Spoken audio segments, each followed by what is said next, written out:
Hello குட்டீஸ், எப்படி இருக்கீங்க? எல்லோரும் உங்களோட பரீட்சைகளுக்காக கண்டிப்பா தயாராகிக்கிட்டு இருப்பீங்க. அப்படியே கொஞ்சம் ரிலாக்ஸ் பண்றதுக்கு இந்த கதைய படிங்க.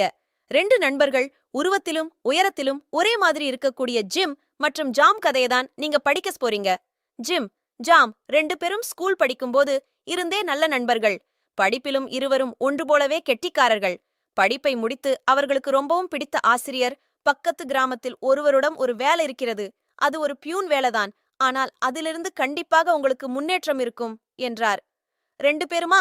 ஒருவேளைதான் என்றால் எப்படி போக முடியும்? ஒருவர்தான் போக முடியும் என்றான் ஜிம். ஆசிரியர் சொன்னார், ஆமாம், ஆனால் நீங்கள் இருவருமே அதற்கு தகுதியானவர்கள். ஆகையால் ஜிம் 9 மணிக்கும் ஜாம் 11 மணிக்கும் அங்கு சென்று பாருங்கள் என்றார். மறுநாள் இருவரும் போகலாம் என முடிவு செய்தார்கள். நாளை செல்வதற்காக இருவருமே அவர்களது உடைகளை நேர்த்தியாக தேர்வு செய்தார்கள். ஷூக்களுக்கு பாலிஷ் செய்தார்கள். ஆனால் ஆன்றிரவே அவர்கள் எதிர்பார்க்காத வண்ணம் இடியுடன் கூடிய மழை பெய்தது. அந்த ஊர் மலைப்பகுதிக்கு அருகில் என்பதால் கற்கள் உருண்டு பாதை முடங்கும் அளவுக்கு மழை பெய்தது. மேலும் ஊரெங்கும் தண்ணியாக வெள்ளம் பெருக்கெடுத்தது. இருவரும் விடியும் வரை பொறுத்து பார்க்கலாம் என முடிவு செய்தார்கள். விடியற்காலம் வரை பெய்து கொண்டிருந்த மழை குறைய ஆரம்பித்தது. ஜிம் வேலைக்கு செல்ல தயாரானான். வழியெங்கும் வெள்ளம் இருக்க அவன் முடிந்தவரை ஷூ நனையாமல் நடந்தான். அதற்கு மேல் கற்கள் வெள்ளம் என கரடு முரடாக பாதை இருந்தது. இது பியூன் வேலைதானே, வேறு வேலை தேடிக்கொள்ளலாம் என அங்கு செல்லாமலேயே திரும்பி வந்தான். 9 மணியும் தாண்டியது. ஜாம் அவனுக்கான நேரம் வரவே வீட்டில் இருந்து வெளியே வந்தான். வானம் தெளிவாக இருந்ததை பார்த்து மகிழ்ந்தான்.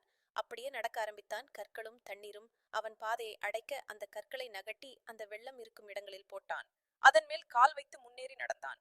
அதனால் அவனது ஷூக்குள் நீர் புகவில்லை. அவனும் குறித்த நேரத்தில் அந்த அலுவலகத்தை அடைந்தான். கண்டிப்பாக அவனுக்குத்தான் அந்த வேலை கிடைத்தது. முதல் விஷயம், ஜிம் அந்த வேலைக்காக முயற்சி எடுக்கவில்லை. ஜாம் முயன்று முன்னே சென்றான். போட்டி இல்லாமல் தேர்வானான். அப்படியே படிப்படியாக முன்னேறி அந்த கிராமத்தின் தலைவராக உயர்ந்தான். ஜாம் தவறவிட்டது வாய்ப்பை மட்டும் இல்லை, எந்த வேலையை பெரிதாக எண்ணாமல் தட்டி கழித்தானோ இப்போது அதுபோல கூப்பிடும் வேலைகளுக்கு சென்று வருமானம் ஈட்டி வருகிறான். ஜிம், ஜாம் இருவரும் நேருக்கு நேர் சந்திக்கும் வாய்ப்பு ஏற்பட இருவரும் பேசிக் கொள்கிறார்கள். நான் வாய்ப்பை தவறவிட்டேன் என ஜிம் சொல்ல, அப்படியில்லை, உன் முயற்சியை விட்டுவிட்டாய்.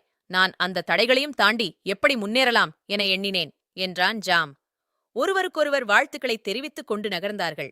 ஆகையால் குழந்தைகளே, நீங்கள் உங்களுக்கு எதிராக இருக்கும் தடைகளை எப்படி படிக்கல்லாக மாற்ற வேண்டும் என்பதை புரிந்து கொள்ளுங்கள். Please like, share and subscribe our channel, friends.